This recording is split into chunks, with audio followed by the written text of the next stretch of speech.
This is Chapter 2, Section 2, Part D only. In Parts A, B, and C, we discussed the colonization of Spain and France and the Netherlands. Part D is all about the English models, which will become the plantation colonies. So we're going to start with the early English ventures. Early English ventures in North America mostly failed. They were led by minor nobility, meaning like knights. There were a lot of issues with financing and supplies and harsh weather, and that contributed to the failure of these ventures. One example of a failed early venture of the English is the town of Roanoke. The guy you see in the picture there is Sir Walter Raleigh. He was given a charter by Elizabeth I to colonize in Virginia. It's actually now in present-day North Carolina, but back then it was part of Virginia. In 1587, John White led an expedition to Roanoke of men, women, and children, and he wanted to settle the area. There were a lot of tense relations and conflict with the Native Americans that made the colonists in Roanoke worry. And so John White returned to England in 1587 to seek assistance. But White was unable to return to Roanoke for 3 whole years. The reason is because England was at war with Spain at the time, and his ship kept getting attacked and looted, and so he was basically just stuck in England for about 3 years. And when he returned to Virginia, his colony had disappeared without a trace. All of the colonists were gone, and there was no sign of struggle or battle or anything. The only thing that was left was the word Croatoan carved onto a tree.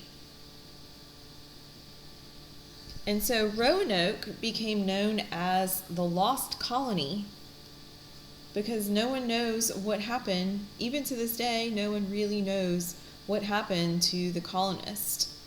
Croatoan, we still don't really even know what that means. It could have been a native word. It could have been something else. No one knows. There is now a place called Croatoan Island, but that was named after this. So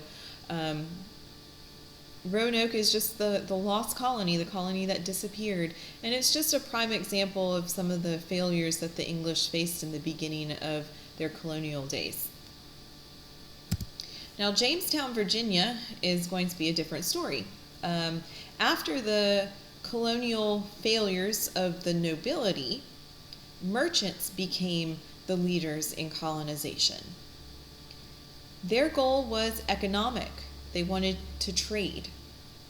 So really the first reason for the English coming to the New World was economic.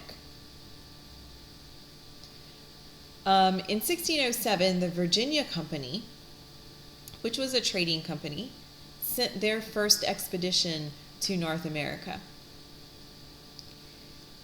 They were not interested in settling, so no women. It was just, traders that went. There were no women, no settlers, no ministers, nothing like that. It was only traders. And they were expected to obtain their own food and to ship anything of value to England. When they arrived, they settled in a swampy area that they named Jamestown after King James I. And their leader was John Smith. They did not start to grow food when they arrived, which was a big mistake. They started just to look for gold instead. So mistake number 1, they settled in a swampy area, and mistake number 2, they didn't actually start to plant food or think of anything like that. They just started looking for gold. So the result is that they did not have any food. They called it starving time. And the swampy area brought on diseases, mosquito-borne diseases like malaria. And so as a result of these two things, the death rate in Jamestown was very high. Eventually, another English settler in Virginia, John Rolfe, brought in tobacco seeds to the colony. He had learned how to plant and cultivate the tobacco seeds from the natives. And so he brings those into the colony. And by the way, John Rolfe is the guy who actually marries Pocahontas. She doesn't marry John Smith, which is a common misconception. But anyway, John Rolfe brings tobacco into the colonies, and tobacco was a pretty labor-intensive crop. So John Smith instituted a no work, no food policy to get the colonists to help cultivate this tobacco as a cash crop. So the cultivation and export of tobacco made a profit for the Virginia Company, and it turned the colony around, and it saved it from failure. And so Jamestown became the first permanent English settlement in the present U.S. And tobacco also turned Virginia into a settler colony, where you're going to see families start to come over and settlers and ministers, and it's not just going to be for economic reasons anymore. So now that the colony was profitable, the Virginia Company wanted to attract settlers. So in 1617, they established something called the headright system. The headright system gave incoming settlers land. And it basically said that the head of the household got 50 acres and then 50 additional acres for every servant he brought with him. So it encouraged settlers to come to America and bring workers with them by giving away this free land. Every freeman in Virginia was also given 100 acres. In 1619, the House of Burgesses was established. You know, there's a need for law and order now with more settlers. So this is the first representative democracy, which means you vote for others to represent you. This was the first representative democracy in the New World. However, only white male property owners could participate. And it just shows the importance of owning property. But anyway, the House of Burgesses could make colonial laws and levy taxes in Virginia, but it was still heavily controlled by England.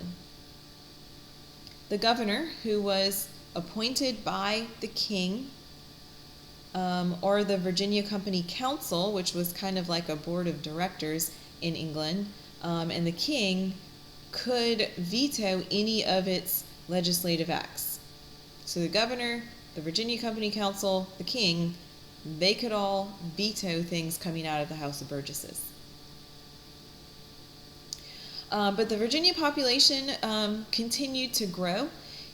The English settlers began to push the Native Americans out of their land. In 1622, the natives responded to this by attacking the colonists. They were hoping that that would end English invasion, but unfortunately it backfired. It actually accelerated the English invasion because colonists now felt like they had the right to invade. This was war now. They had been attacked. The colonists eventually evened the score from those attacks. They stole natives' food. They actually were pretty clever about it. They went and harvested their cornfields, and so they provided food for the colonists and also deprived their enemies of their food. And then they continued to invade native territory, and they took control of huge areas of land. And then they also started to sell any captured Native American warriors into slavery. By 1630, Virginia had a flourishing tobacco economy and a local government controlled by the white men with land.